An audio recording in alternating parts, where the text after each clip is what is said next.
aka Sister Slayer, here with the Bitten Apple TV in conjunction with They Came From the Radio, and we are at the New Jersey HorrorCon once again. We love this con. I mean, this con is getting bigger and better, and oh my gosh, we're meeting some fantastic people this time around. But the one person that I really wanted to meet is Mr. Adam Saltese, and he is the creator of these wonderful Pikachus and Pokemons that are zombified. The Zombio craze is like really just hitting it off right now, and he is very popular from what I understand. He is top 10, one of the top 10 people that creates these. This has become a fad. So you probably know him if you love this kind of stuff. Thank you for interviewing with us. How did you come up with this concept? What was it that made you decide that this is something that you wanted to do and that you saw that it could be possibly lucrative for you? Besides having a pretty sick mind as it is, I'm actually really into shock value. So I like taking something that's kind of like innocent and normal and just taking something and just tearing it apart. So a lot of the fun part of this is having somebody do a double take, like, hey, you know, and then seeing the smile on their face or just drain out, and just that's where all of it comes from. Is I love seeing the shock value and the people just kind of like loving every moment of this. I mean, they're kind of like cute in a horrific kind of a way, if that makes any sense. One of my favorite ones is this one, right? Well, maybe that one got sold. Yeah, it just got sold. He actually had a fan that came all the way here just to this con just to see him and to buy it. And the one that I liked, he sold it.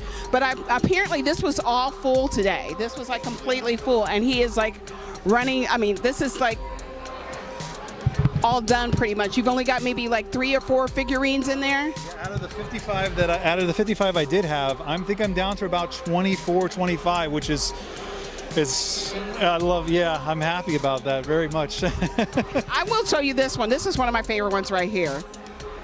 So this is like an homage to Indiana Jones Temple of Doom, and if you guys know that film, then you know about the monkey brains, which was a delicacy in the movie, and you came up with that concept. How about something like this one right here?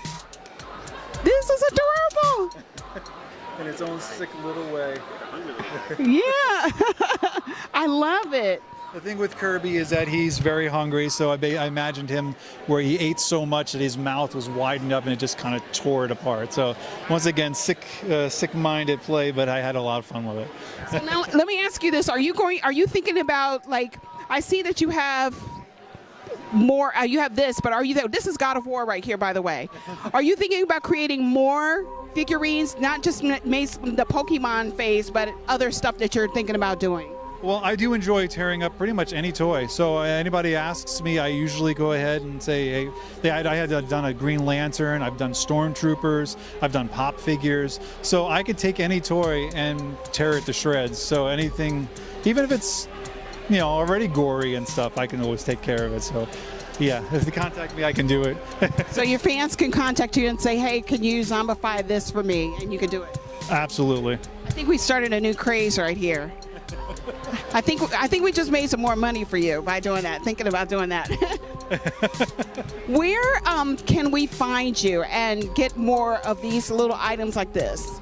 So with Evo Comics, I do have my prints with them as well, but you can find me through Asoltis Art Creations on Instagram, Twitter, and Facebook, and you'll have many of years here with the past content, and you can see a lot of the stuff that I've done and enjoyed as much as I've made and enjoyed making it.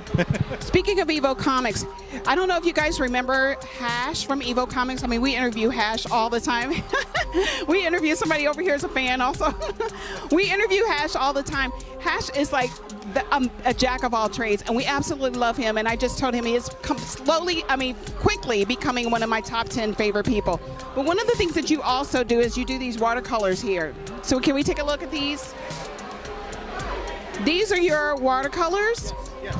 So I work a lot with inks, water, and I do a lot of line work. So a lot of this is the result of working with acrylic inks in the form of like watercolors.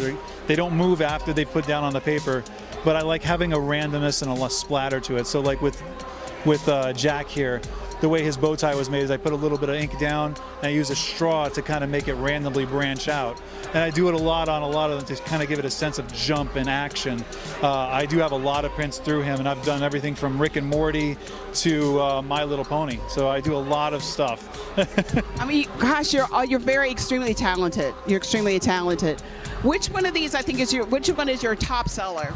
Top seller is going to be Super Saiyan Rick. That's the one down here. He's been going a lot, and he's in print form as well.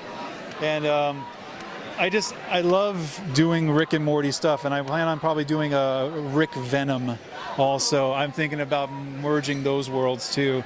So yeah. We look forward to seeing more from him. And Adam, thank you so much for doing the interview. I mean, we couldn't stop without interviewing this guy. He's very up and coming. Check him out on all of his social media. And thank you for taking a bite out of New Jersey HorrorCon. Thank you.